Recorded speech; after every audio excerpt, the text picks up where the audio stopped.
सभी हरि भक्तों को मेरा हाथ जोड़कर निवन प्रणाम। राम राम, जय श्री कृष्ण, राधे राधे। पूनम सिहाग की दुनिया में आप सभी का बहुत बहुत स्वागत है। भक्तजनों, हम शंबेश्वर शब्दवाणी के शब्द और उनके अर्थ को जानने का प्रयास कर रहे थे। अब तक हम 62 शब्द कर चुके हैं। आज हम शंबेश्वर शब्दवाणी का शब्द संख्या 63 और उसका अर्थ जानने का प्रयास करेंगे। और अगर आपको अच्छा लगे तो मेरे चैनल को ज़रूर सब्सक्राइब करें, वीडियो को ज़्यादा से ज़्यादा शेयर भी करें। आइए भक्तजनों, शुरू करते हैं शब्द संख्या 63। एक बार क्या होता है, कन्नौज कालपी के बिश्नोई व्यापार करने के लिए बैल व गाड़ियों पर बहुत सारा सामान लादकर चित्तौड़ पहुंचते हैं। वहां पर चित्तौड़ की सीमा में प्रवेश करते ही उनसे राजा के कर्मचारी कर मांगने लगते हैं। तब बिश्नोइयों ने कहा, हम तो जाम्बोजी के शिष्य हैं, हमारा टैक्स, हमारा कर तो बीकानेर, जोधपुर आदि अनेक राजाओं ने माफ़ कर दिया है, इसलिए आपको भी हम कर नहीं देंगे। वाद विवाद बहुत ज़्यादा बढ़ चुका था। तब बिश्नोई स्वयं ही चित्तौड़ के शासक राणा सांगा व उनकी माता झाली रानी के समीप उपस्थित हुए। झाली रानी ने दया करके उन पर उनका कर माफ़ कर दिया और अपने कर्मचारियों को जाम्बोजी का पता लगाने के लिए भेजा कि जाम्बोजी अवतारी है या कोई पाखंडी है। तब वे कर्मचारी जाम्बोजी के पास जाकर बोले, आप अवतारी पुरुष होकर यहाँ इस विकट स्थान पर क्या कर रहे हैं। तब तथा अवतारी पुरुष तो राम और कृष्ण जैसे थे, जो अयोध्या और द्वारिका में दिव्य भवनों में रानियों के साथ और अन्य चकाचौंध में रहते थे, किंतु आपके पास तो ऐसा कुछ भी नहीं है। तो जाम्बोजी महाराज ने उनको यह शब्द सुनाया, ओम आतर पातर राई रुकमण मेला मंदिर भोयो। जाम्बोजी भगवान ने कहा, हे लोगों, संसार के सभी प्राणियों को महल मंदिर छोड़ने पड़ते हैं, वे दुखी सुपात्र राजा या रानी कोई भी हो। यानी कि भगवान श्री जम्बेश्वर भगवान ने कहा है कि जब राम रूप में और कृष्ण रूप में उनके अनेक सारे अच्छे अच्छे महल थे और कृष्ण रूप में उनके साथ रुक्मिणी जैसी रानी थी, वो भी उन्हें सब कुछ छोड़नी पड़ी, क्योंकि उन्होंने अपने भक्त प्रहलाद को वचन दिया था। उन वचनों के कारण उन्हें इस मरुस्थल में आना पड़ा।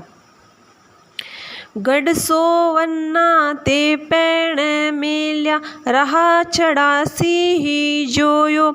जिनके स्वर्ग के गढ़ थे उनको तथा सब वस्तुओं को यहाँ छोड़कर खाली जाना पड़ा।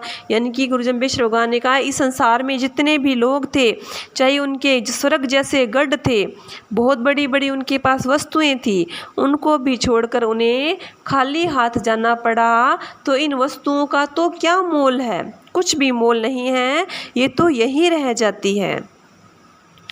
रात पड़ंता पाला भी जाग्या, दिवस तपंता हासुरु। गुरु जम्बेश्वर भगवान ने कहा है, परिवर्तन ही प्रकृति का धर्म है, जिससे जीव प्रभावित होता है। रात पड़ने पर इस मरुस्थल में बहुत ज़्यादा ठंड पड़ती है और दिन में बहुत ज़्यादा गर्मी पड़ती है। ऊना ठाडा पवना भी जाग्या, घण बरसंता नीरू। कभी कभी गर्म और कभी ठंडी हवाएं चलती है और कभी बादलों से पानी बरसने लगता है। यानी कि परिवर्तन तो प्रकृति का नियम है। दुनी तना ओ चाटे भी जाग्या, के नुगरा देता गाले गहीरू। कभी कभी व्यक्तियों को सांसारिक चिंताएं घेर लेती है तथा कोई कोई व्यक्ति गहरी गहरी गालियां भी देते हैं। यानी कि ये परिवर्तन होता है। कभी कभी व्यक्ति इतना खुश रहता है और कभी कभी वो इतना दुखी होता है कि वो गालियां देता है। तो उनमें परिवर्तन है, तो मेरे रूप में, मेरे अवतार में भी परिवर्तन क्यों नहीं हो सकता। जीतन ऊना ओढ़ने ओढ़ा तिहीं ओढ़ंता हा चीरू। जो सर्दियों में ऊनी वस्त्र पहने जाते हैं उसी तन पर गर्मियों में वस्त्र मुलायम और चीर ओढ़े जाते हैं। यानी कि सर्दियों में हम ऊनी वस्त्र पहनते हैं क्योंकि ठंड पड़ती है, और गर्मियों में हम मुलायम वस्त्र पहनते हैं। तो ये भी तो एक प्रकार का परिवर्तन ही है। जहाँ थे जप माली ही जपा तहाँ जपंता हा हीरू। अभी तुम्हारे सामने मैं माला जप रहा हूँ, उन्हीं हाथों में मैं त्रेता युग में हीरों की माला जपा करता था। यानी कि परिवर्तन ही प्रकृति का नियम है। गुरु जम्बेश्वर भगवान ने कहा है त्रेता युग में तो मैं हीरों की माला जप रहा था, और आज तुम्हारे सामने मैं सिंपल सी माला जप रहा हूँ। 12 काजे पड़ो बिछो हो संभल संभल है झूरू। 12 करोड़ जीवों के लिए मैं बैकुंठ को छोड़कर लक्ष्मी को बार बार याद करता हूँ, लेकिन मुझे यहाँ पर आना पड़ा क्योंकि मुझे अपने भक्त प्रहलाद को जो मैंने वचन दिया था कि मैं 33 करोड़ जीवों का उद्धार करूँगा, उनमें 12 करोड़ बच चुके हैं। उनका उद्धार करने के लिए मैं लक्ष्मी को छोड़कर, बैकुंठ को छोड़कर इस मरुस्थल की धरा में आया हूँ। रागो सीता हनवे तै पाखो कौन बंधावे तै धीरू। राम व सीता को धैर्य बंधाने वाले हनुमान थे, परंतु मेरे को धैर्य बंधाने वाला कोई नहीं है। क्योंकि भगवान श्री गुरु जम्बेश्वर भगवान कहते हैं कि राम रूप में मुझे सीता ने और हनुमान ने धैर्य बंधाया था, लेकिन इस रूप में तो मैं अकेला ही आया हूँ, मुझे धैर्य बंधाने वाला कोई नहीं है। मागर मणिया कांचे कैथीरू हीरस हीरा हा हीरू। वहाँ तो हीरे ही हीरे थे, पर यहाँ कलयुग में तो कांच कथीर और मणिये ही देखने में आते हैं। यानी कि ये प्रकृति का नियम है, परिवर्तन ही प्रकृति का नियम है। बिसा पड़ंता पड़ता हा आया पूरस पूरा हा पूरू। दुख वियोग तो होते आए हैं, यहाँ तो पूर्ण पुरुषों में भी आते रहते हैं। यानी कि दुख और वियोग तो सभी को ही आते हैं, कष्ट सभी को ही सहन करने पड़ते हैं, चाहे वह अवतारी पुरुष हो चाहे साधारण मनुष्य हो। दुख और वियोग तो सभी पर ही आते हैं। जे ऋण राहे सूर गही जे तो सूरस सूरा हा सूरू। जो रणभूमि में जाकर के शौर्य का प्रदर्शन करते हैं, यानी कि अपनी वीरता दिखाते हैं, वे शूरवीर कहलाते हैं। इसी प्रकार संसार के दुखों को सहन करते हुए परमात्मा को याद करते हैं, वे सच्चे भक्त कहलाते हैं।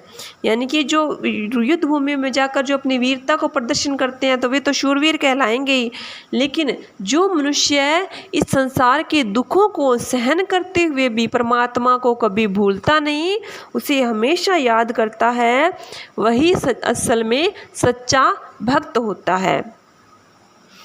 दुखिया है जे सुखिया हा होइसी कर से राजे गहीरू।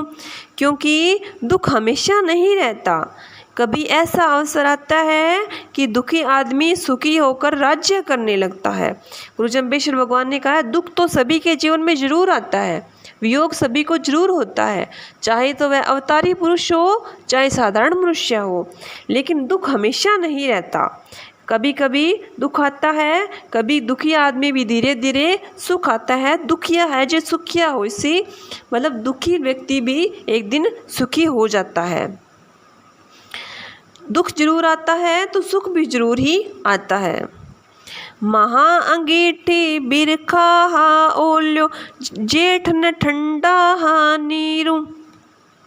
समय परिवर्तनशील है।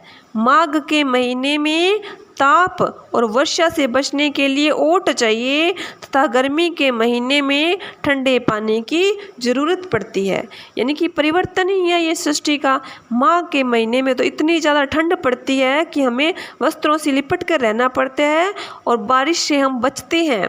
लेकिन वही बारिश, वही वर्षा यदि गर्मी में आती है तो हमें बहुत अच्छी लगती है, हमें उसकी बहुत ज़्यादा ज़रूरत होती है। पलंग न पोडण सेज न सोवण कंठ रुलंता हीरू।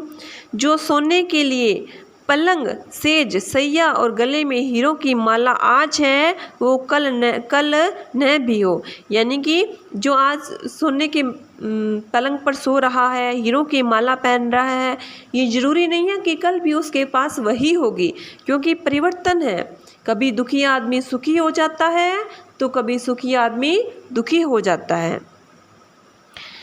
इतना मोहन माने है शंभु तही तही सुसीरु। फिर भी मैं तरह तरह के विचार करके इतना मोह नहीं करता। गुरु जम्बेश्वर भगवान ने कहा है मैं इन चीज़ों में मोह नहीं करता कि राम रूप में मेरे पास ये था, कृष्ण रूप में मेरे पास ये था, आज मेरे पास नहीं है। मैं इन बातों पर बिल्कुल भी विचार नहीं करता। घोड़ा चोली बाले गुदाई श्री राम कहा भाई गुरु की बाचा बहियो। दुख तो त्रेता युग में भी पड़ा था, जब राजसूय यज्ञ के समय घोड़ा छोड़ा गया था। उसी घोड़े को बालकों ने पकड़ लिया, यानी कि लव कुश ने पकड़ लिया, तथा पूर्णतः गुरु की आज्ञा पालन होने के कारण लक्ष्मण को हरा दिया। लक्ष्मण की रक्षा के लिए मुझे युद्ध भूमि में जाना पड़ा, यानी कि मुझे अपने बेटों के साथ भी बेटों के सामने भी युद्ध में खड़ा होना पड़ा। दुख तो मुझे उस जन्म में भी था। रागो सीता हनवे ते पाखो दुख सुख कांसू कइयो। उस समय मेरे दुख के साथी हनुमान और सीता थे, परंतु आज तो कोई नहीं है।